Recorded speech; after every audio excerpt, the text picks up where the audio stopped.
Era um dia de outono, daqueles que o ar fica mais fino e o sol parece mais amarelado, sabe? 8 de outubro de 2009, lá para as bandas do condado de Latimer, em Oklahoma, um lugarzão de mato que não acaba mais, cheio das montanhas Sans Bois. Um lugar que, se você não conhece, se perde feito agulha em palheiro. A gente sempre acha que uma tragédia, um desses casos de desaparecimento misterioso, só acontece longe, na televisão.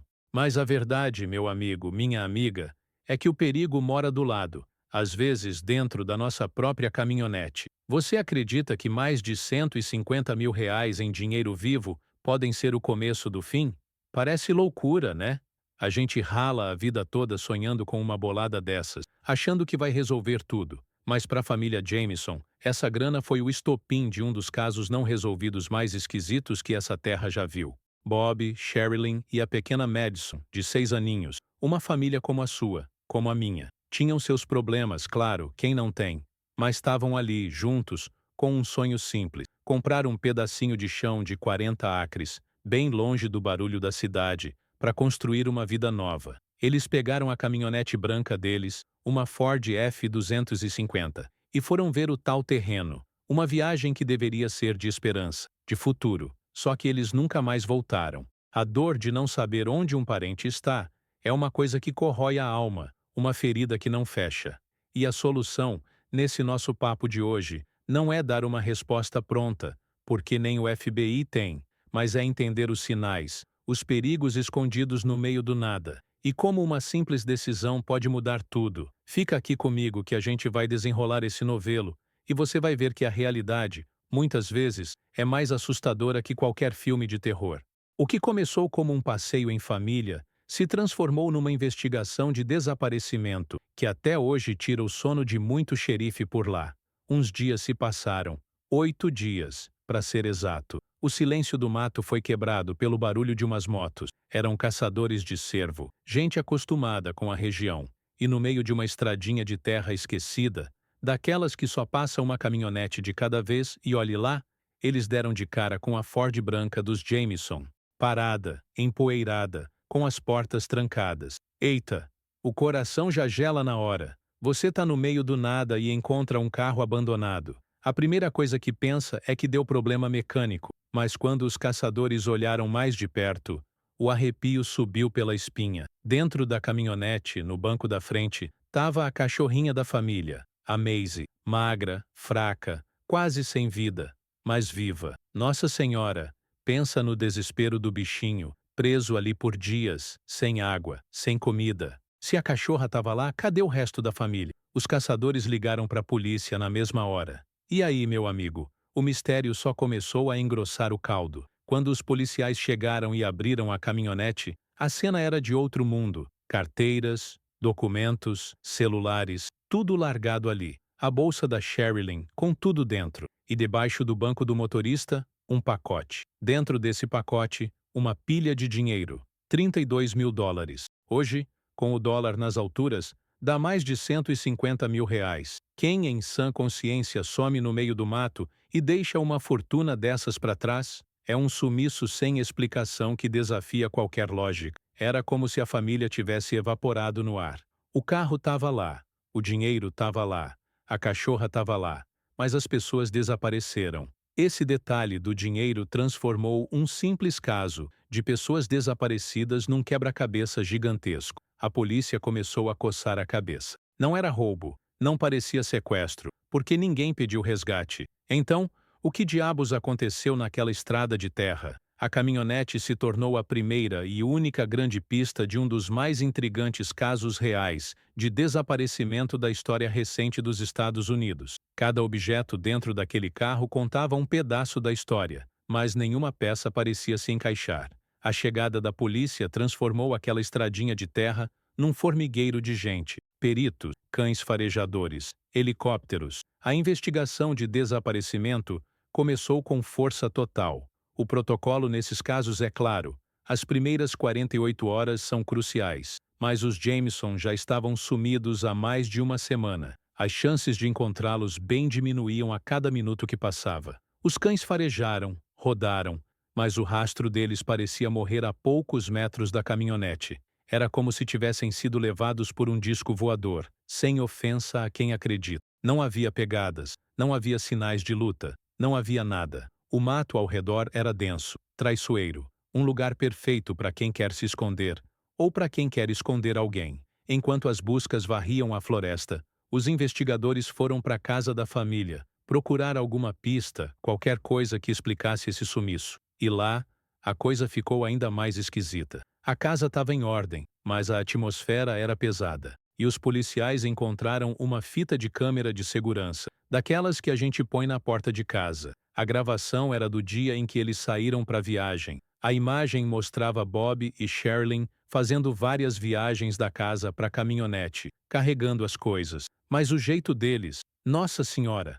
Eles não conversavam, mal se olhavam. Pareciam dois zumbis, se movendo em silêncio, num transe. A pequena Madison entrava e saía de casa, mas não parecia a criança alegre que as fotos mostravam. Tinha algo muito errado ali. Esse vídeo virou uma peça central no quebra-cabeça. Por que eles estavam agindo daquele jeito? Era medo? Estavam sendo coagidos por alguém que a câmera não pegou? Essa gravação só adicionou mais uma camada de mistério a uma das mais complexas histórias de desaparecidos que a polícia local já tinha enfrentado. Cada nova descoberta, em vez de trazer luz, só trazia mais escuridão e mais perguntas. E a principal delas continuava ecoando no meio daquele matagal. Onde estava a família Jameson? O desaparecimento misterioso deles estava longe de ser um caso comum. Enquanto a busca no mato não dava em nada, os detetives mergulharam fundo na vida dos Jameson. E o que eles descobriram pintou um quadro ainda mais confuso e perturbador. Não era a família feliz de comercial de margarina que parecia ser. Bob tinha se envolvido num acidente de carro anos antes que o deixou com dores crônicas. Ele não conseguia trabalhar direito, e isso pesava na família. Sherilyn, por sua vez, tinha um histórico de depressão.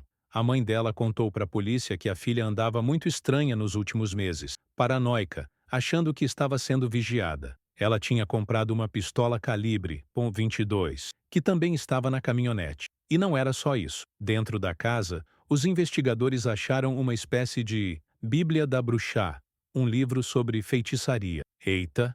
A coisa já foi para outro lado. Seria algum tipo de ritual que deu errado? A família estaria envolvida com algum culto bizarro? A investigação de desaparecimento começou a explorar caminhos que ninguém imaginava. Mas o achado mais chocante foi uma carta de 11 páginas que Sherilyn escreveu para Bob. Era uma carta cheia de raiva, de ódio, falando coisas pesadíssimas sobre o marido. Uma carta que ninguém escreve para alguém que ama. Isso levantou a possibilidade de um crime passional. Será que ela surtou, fez algo contra a família e depois sumiu? Mas e o corpo dela? E por que deixar o dinheiro? Nada fazia sentido. Para piorar, os amigos e vizinhos contaram que a família toda tinha emagrecido muito rápido. Pareciam doentes. O próprio Bob teria dito a um pastor que a casa deles era mal assombrada, que ele via espíritos, inclusive o da filha de Sherilyn de um casamento anterior. Era uma mistura de problemas de saúde mental, crenças esotéricas e conflitos familiares que transformava esse caso num labirinto. E tinha a foto. No celular da Sherilyn, a última foto tirada era da pequena Madison, dentro da caminhonete. A menina não estava sorrindo. Pelo contrário, ela parecia assustada, talvez chorando com os braços cruzados como se estivesse com medo ou com raiva. O que aconteceu naqueles últimos momentos dentro daquela Ford branca? Essa foto se tornou um símbolo desse sumiço sem explicação. Um retrato mudo de um terror que a gente só pode imaginar. A cada pista, o mistério se aprofundava, tornando este um dos casos não resolvidos mais debatidos em fóruns de internet e programas de TV sobre crimes reais. Com tantas pistas estranhas e contraditórias, a Polícia Civil com um leque de teorias, uma mais maluca que a outra. E nenhuma delas conseguia explicar todos os fatos. A primeira e mais óbvia, por causa da grana, era a de um negócio de drogas que deu errado. Oklahoma, naquela região, é rota de tráfico de metanfetamina. A polícia pensou, será que os Jameson eram Joás Mulas? Ou estavam comprando alguma coisa e foram emboscados? O comportamento paranoico, o emagrecimento rápido, tudo isso podia ser sintoma do uso da droga. Mas tinha um problema. Ninguém que conhecia a família conseguia imaginá-los envolvidos com o tráfico. E que traficante mataria 3 pessoas e deixaria US$ 32.000 para trás? É uma coisa que não bate. Essa teoria, apesar de popular, sempre teve esse furo gigantesco. Aí veio a teoria do culto religioso ou satânico, a jata a Bíblia da Bruxá, a conversa sobre espírito, a paranoia da Sherilyn. Tudo isso alimentou a ideia de que eles poderiam ter se metido com um grupo perigoso. Talvez o terreno que eles queriam comprar fosse em território de algum culto, e eles foram silenciados. Ou talvez eles mesmos estivessem planejando algum ritual que saiu do controle. É uma possibilidade assustadora, mas que explicaria a bizarrice do comportamento deles antes de sumir. Outra linha de investigação que a polícia seguiu foi a de assassinato-suicídio, a carta de ódio da Sherilyn, a pistola na caminhonete. Será que, num momento de desespero, ela atirou no marido e na filha e depois se matou no meio do mato? Ou, o contrário, Bob, sofrendo com as dores e a pressão, poderia ter feito isso? É uma hipótese terrível, mas que a polícia é obrigada a considerar em casos de pessoas desaparecidas com histórico de conflitos. Só que, de novo, por que caminhar quilômetros para dentro da mata para fazer isso? E os corpos? Onde estavam? A busca inicial não encontrou nada. Por fim, tinha a teoria mais simples, mas que também tinha seus problemas. Eles simplesmente se perderam. A caminhonete podia ter atolado. Eles saíram para procurar ajuda a pé, se desorientaram na mata densa e acabaram sucumbindo ao frio, à fome ou a algum animal selvagem. Isso explicaria o desaparecimento, mas não explicaria por que deixaram a cachorrinha para morrer no carro, nem por que saíram sem levar o dinheiro, os celulares ou a arma para se proteger. Cada teoria era um beco sem saída. Esse desaparecimento misterioso se tornou um fantasma que assombrava a polícia e a comunidade. Um quebra-cabeça com peças demais, e nenhuma imagem na caixa para ajudar a montar. O tempo foi passando. Meses viraram anos. A história dos Jameson virou uma lenda local.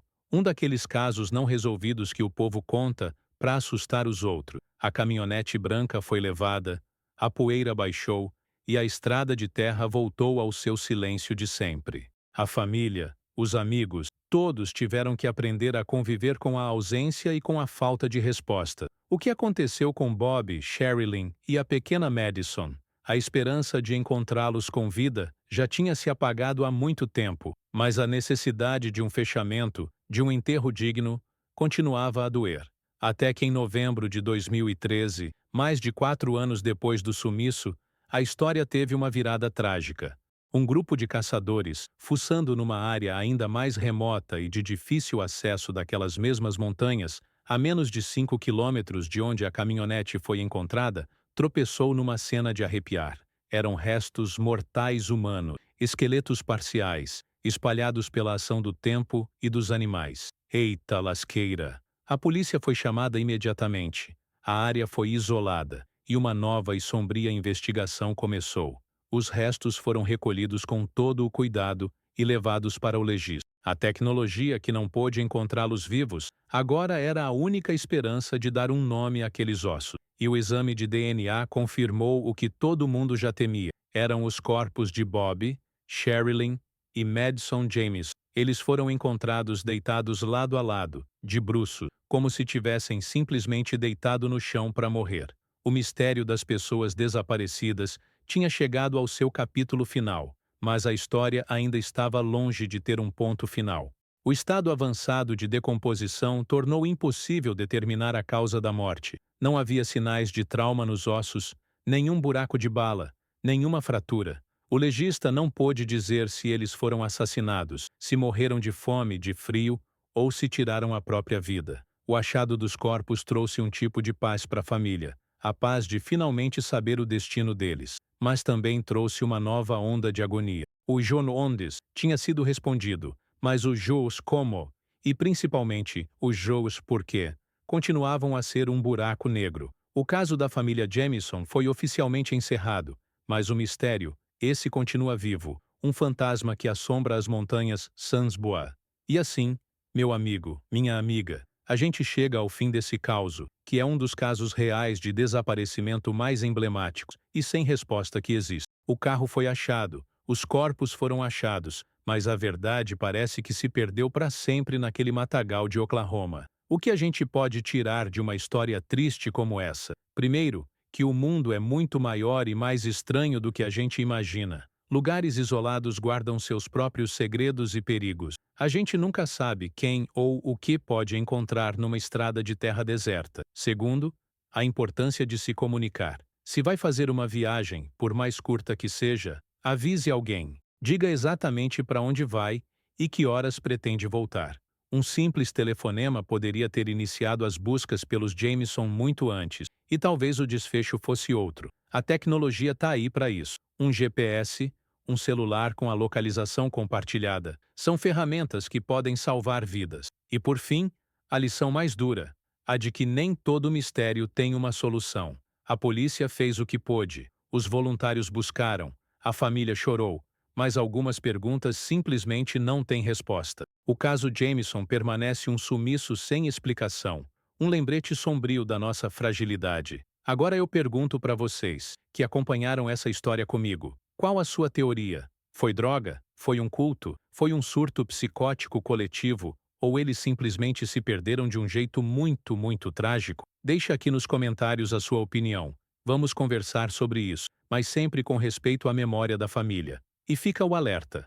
Cuidado com quem você confia. Cuidado por onde anda. O mal às vezes não tem cara, não tem motivo, e pode estar mais perto do que a gente pensa. Agora que você entendeu a complexidade de um caso assim, assista ao próximo vídeo, onde eu explico como o GPS de um celular, mesmo sem sinal, pode ser a chave para salvar uma vida em uma situação parecida. A gente se vê lá. Fiquem em paz e se cuidem.